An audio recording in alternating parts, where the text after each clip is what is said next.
Have you ever been told that honesty is always the best policy with the recruiters? I know I'm one of those people that's told you that before. Well, the truth is, honesty can sometimes sabotage your career. Imagine losing out on your dream job because you revealed way too much or trusted the wrong person in that process. In this video, I'll be revealing 5 times you should lie to a recruiter, and stick around until the end because I'll also give you the bonus reason that most career coaches will never tell you. Top of the morning, everyone. My name is Tshidi and I'm back with a brand new video. Today we're diving deep into this very controversial but real side of job searching, when lying to a recruiter is not only acceptable, but sometimes necessary to protect yourself and your career. By the end of this video, you'll know exactly where to draw the line between honesty and strategy. First reason is salary expectations. Let's be real. If you're actually currently underpaid in your current job and you reveal the exact figure that you're actually being paid, you're walking into a new role already at a disadvantage. Recruiters are normally trained negotiators, and the moment they actually hear your number, they'll anchor their offer around it for most companies.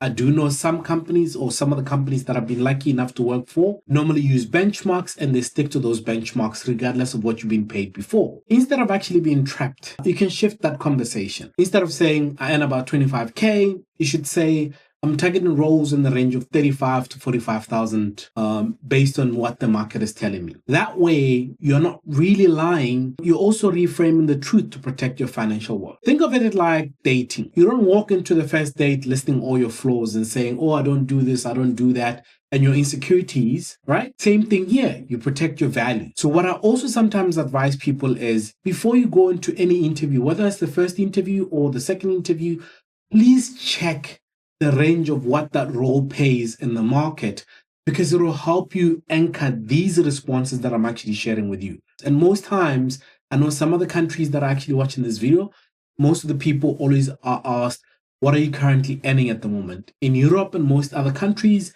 that is an illegal question that you cannot ask. We normally ask what's your salary range, and you can provide us with the range. Reason number 2, other jobs. Now, here's the psychology behind recruiters. Agency sometimes creates a bit of movement, and sometimes not because of the recruiter, but because of the hiring manager. If they think you are available forever, they'll take their sweet time. Hiring managers in some instances. If they know you've got options, suddenly you're on top of that list for them to actually try and meet you as quickly as possible. Even if you don't have 3 or 4 other offers lined up, you can confidently say, yeah, I'm currently interviewing with a few other companies right now.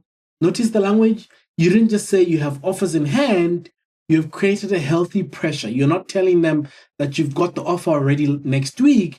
You're just saying you're currently interviewing with a few companies. It's the right type of pressure because most recruiters don't want to lose great candidates. I've seen sometimes candidates in the past where they've waited for 6 weeks or 8 weeks just because the process took a bit longer. But the moment they actually sometimes mention that they're going through another interview process, the next day, all of a sudden, there's an offer on the table and the company is ready to actually offer that person. Third reason, guys, long-term career goals. This one is very tricky, but it's also quite exciting. Recruiters want to hear that you actually invested long-term in the company, because guess what?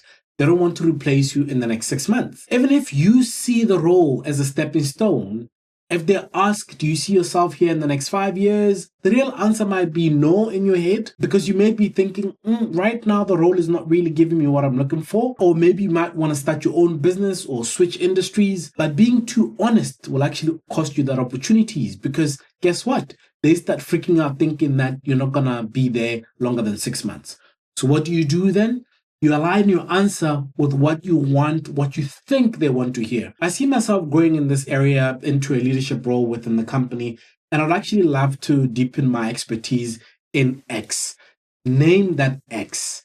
This isn't lying in a malicious way. It's giving them the answer that keeps the door quite open. Your future plans are yours, and you don't owe them a roadmap of your entire life. And remember, sometimes you might actually see yourself in that company for the next 20 years. And then you join the company and the company culture is so toxic that you can't even see yourself there in the next 8 weeks. So that's why we're saying, make sure that you actually keep that door slightly open for them. Reason number 4, why you should lie to a recruiter. Why are you leaving your current job?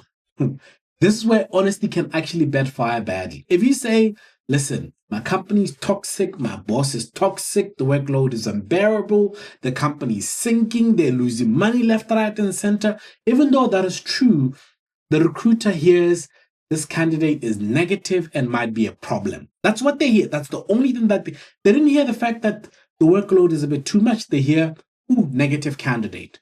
The smarter move here is use that polished line. Say something like, I'm looking for a new challenge, or I want to grow in a company that actually values innovation, and you're reframing the negative truth into a positive narrative. And the nice thing about that is that sometimes that's exactly what you're looking for. You're running away from lack of innovation and toxicity. And also remember, there are times where recruiters will actually call some of your references. That is why it's important also that you speak to your referees or people that might have left the company that know how toxic that environment is, and they can sometimes speak on your behalf and share how toxic it is without you putting your foot out there and saying, I was working for a toxic company. Reason number 5. This one is very dear to my heart, which is actually personal circumstance. Recruiters sometimes ask those personal questions. Sometimes they don't realize that it's a personal question that are actually none of their business. Things like, do you want to plan to start a family, or do you have health issues that might actually affect your work? Well, the truth is, in most cases, this is not a question that will come from a recruiter. In some instances, it comes from hiring managers because they haven't been trained yet to not ask certain questions. Not only are these sometimes inappropriate, but in some cases, they're actually downright illegal. And that's what we normally train most of the managers to not actually ask some of these questions.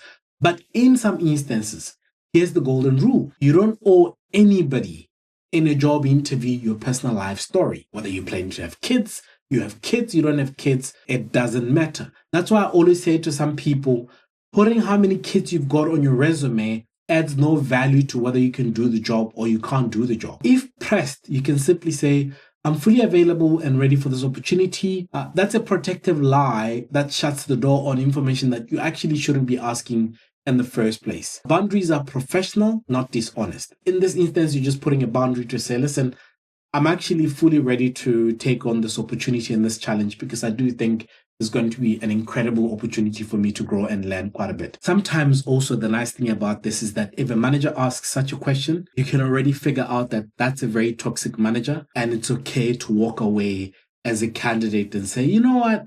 I don't think this is the company that I actually want to work for if these are the kind of questions they ask. The bonus one that I spoke to you guys about is gaps in your employment. Remember, this is where most career coaches actually get squeamish and they struggle to actually deal with this because it's a question that some people don't know how to actually answer. The truth about gaps in your employment is that life happened. Maybe you took time off for mental health, or you were literally breaking down, or you had a burnout. Maybe you actually cared for a family member because you had a family member that was of ill health, or you just couldn't actually land a role in that period of time during a very tough market, which is currently what's happening now.